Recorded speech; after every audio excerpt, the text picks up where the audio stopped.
लगता है कि उदय निधि मारन को सनातन को पढ़ना पड़ेगा, संस्कृति को समझना पड़ेगा, हिंदुत्व को जानना पड़ेगा।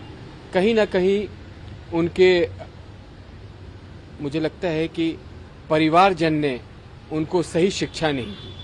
अगर सही शिक्षा उन्हें दी गई होती तो सनातन को लेके इस तरह का बयान देना वो नहीं करते। ये तो विक्षुब्ध मानसिकता का सबसे बड़ा उदाहरण भारत में देखने को मिल रहा है। और ये क्या घमंडिया गठबंधन इस पे कोई अपनी सफाई देगा, अपनी बात रखेगा कि वो राजनीति में इतना गिर गए हैं कि ये तो कभी मुगल और दूसरे जो लोग आए आक्रांता, उन्होंने भी इस तरह की कल्पना नहीं करी जो उदयनिधि स्टालिन ने बात रखी है। ये बेहद खतरनाक सोच है। भारत में ऐसी सोच के लिए मुझे लगता है तरस आता है। मैं तो उनके अच्छी सद्बुद्धि भगवान उन्हें दें, उनके लिए प्रार्थना और दुआ करूंगा, क्योंकि ये ट्रेंड भारत के लिए बड़ा खतरनाक है।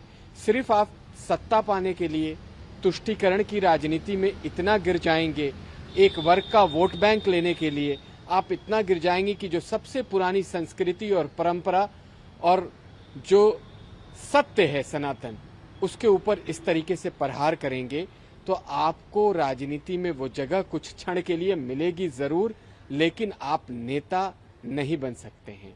आप धर्म को गाली देके नेता नहीं बन पाएंगे। ये उन्हें समझना चाहिए।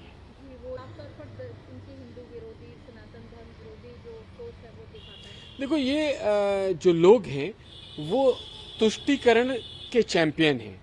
चुनाव सामने है और वोट बैंक जो तुष्टीकरण की पराकाष्ठा वाला है, उस वर्ग को लुभाने के लिए ये कुछ भी कर सकते हैं। बिहार के एक मंत्री ने भी अभी पिछले दिनों इसी तरीके की सनातन पे प्रहार किया था।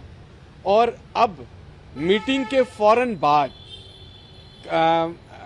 वहां तमिलनाडु से ये बात आती है, तो ये क्या सांठगांठ है? ये तो जो घमंडिया गठबंधन है वो क्लियर करे। उसके नेता राहुल गांधी, उसके नेता मल्लिकार्जुन खड़गे, अखिलेश यादव, ममता बनर्जी, उन जैसे तमाम लीडरों को आके बात रखनी चाहिए। क्या आपकी सोच सिर्फ वोट पाने के लिए हिंदुत्व और सनातन को गाली देना? और हिंदुत्व और सनातन को जब सदियों से चली आ रही है परंपरा है, सदियों से चला आ रहा है, ये सत्य धर्म सत्य है, आस्था का केंद्र बिंदु है, दुनिया के लोग इसको मानते और समझते हैं। हिंदुत्व सबको समाहित करता है, सनातन सबको बड़ा और खड़ा करने के लिए जाना जाता है। और आप किस तरीके के हिंदुस्तानी हैं कि उस धर्म पे प्रहार कर रहे हैं? जो दूसरे देश के जो लोग हैं जो हमारे धर्म को नहीं मानते हैं, वो भी सनातन की रिस्पेक्ट करते हैं और बहुत ज्यादा इज्जत देते हैं। अगर आप सिर्फ तुष्टीकरण के लिए इतना गिरेंगे तो 2024 में भारत की जनता आपको सबक सिखाएगी और आप बिल्कुल हाशिए पे चले जाएंगे। देखिए, मल्लिकार्जुन खड़गे लगातार राजनीति कर रहे हैं, लगातार वो कांग्रेस में अपने आप को बड़ा बनाने को आतुर हैं। वो बड़े बन नहीं पा रहे हैं। उनकी एक्सेप्टेंस कांग्रेस के अंदर विद इन कांग्रेस बहुत कम है।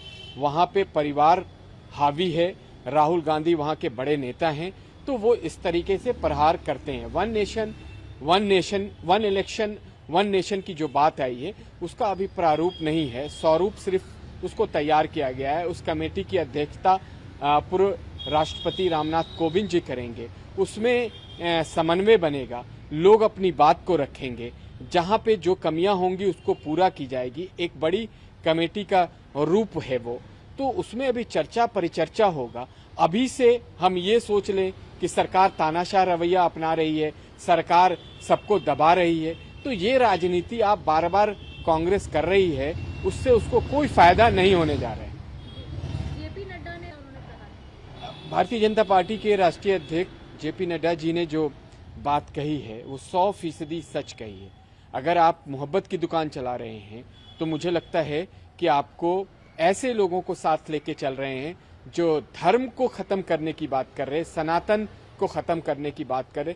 सनातन को खत्म करने का मतलब है कि वो भारत की जो परंपरा है, जिसकी भारत जो पहचान है, उस पे वो निशाना लगाने की कोशिश कर रहे हैं। राहुल गांधी का अब तक कोई बयान नहीं आया है दयानिधि स्टालिन के ऊपर।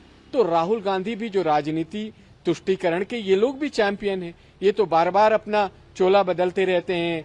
कभी हमने इनको मिजोरम में क्रिश्चियन बनते हुए देखा, कभी उत्तर प्रदेश में हमने इनको सुन्नी मुसलमान बनते देखा। ये वोट की राजनीति और वोट बैंक खास करके, जहां से वोट आ जाए और ये अपने आप को स्टैंड कर सके, तो ये भारत के लोगों ने देखा है। इस पे राहुल गांधी को सफाई देनी पड़ेगी। और मुझे लगता है कि मैं तो सिर्फ जिन लोगों ने अब तक सफाई नहीं दी है या दयानिधि स्टालिन के कहने के बाद भी चुप हैं, मैं उन्हें भगवान से प्रार्थना करूंगा, दुआ करूंगा कि उनको सद्बुद्धि दे। क्योंकि जो बात दयानिधि स्टालिन ने कही है वो इस देश के लिए सबसे खतरनाक बात है।